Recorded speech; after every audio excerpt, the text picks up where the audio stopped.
The University of Lagos bustled with life as students returned for their new semester. The air was thick with excitement and the sound of laughter and chatter filled the hallways. Amid this chaos, three friends, Ada, Bimpe and Chika, reunited in their dormitory room.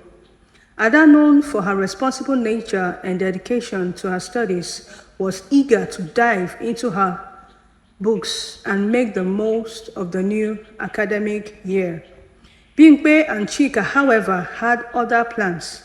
Obsessed with living a luxurious life, they sought the company of rich married men to fund their extravagant desires. As Ada unpacked her belongings and organized her study materials, Bimpe and Chika discussed their latest escapades with a gleam of excitement in their eyes. They spoke in a hushed tones about the wealthy men they had met over the summer and the lavish gifts they had received. Ada tried to focus on her coursework, but she couldn't help but overhear snippets of their conversation. Weeks passed, and while Ada buried herself in her studies, Bimpe and Chika became more entrenched in their pursuit of wealth. Their grades began to slip, and they missed classes regularly. Ada's attempt to steer them back on track were met with indifference. The thrill of their luxurious exploits overshadowed any academic ambition.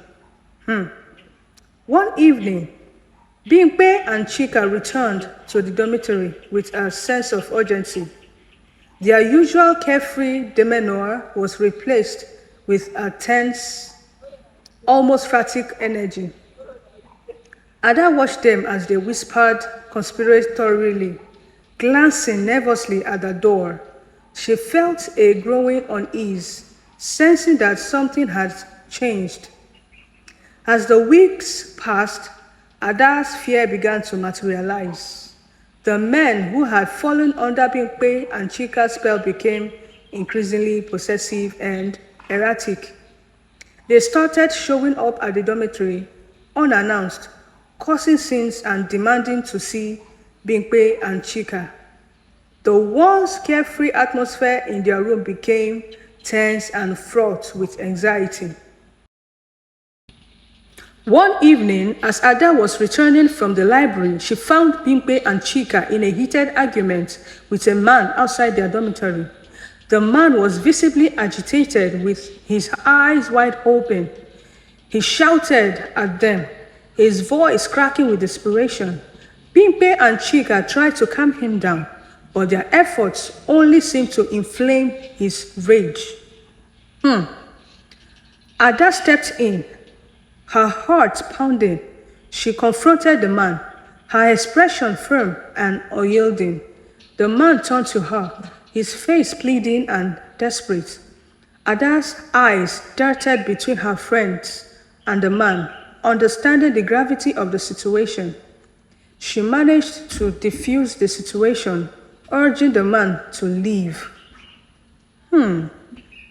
After the man walked away, muttering to himself, Ada returned to Bimpe and Chika. Their faces were pale and scared, their confidence shaking. Ada's concern was palpable as she tried to reason with them. Bimpe and Chika, though visibly affected by the encounter, remained defiant, insisting they could handle it. Ada's frustration was evident, but she knew she couldn't force them to change. As the days went by, Ada's worries only grew. The atmosphere in their dormitory became increasingly strained, and the one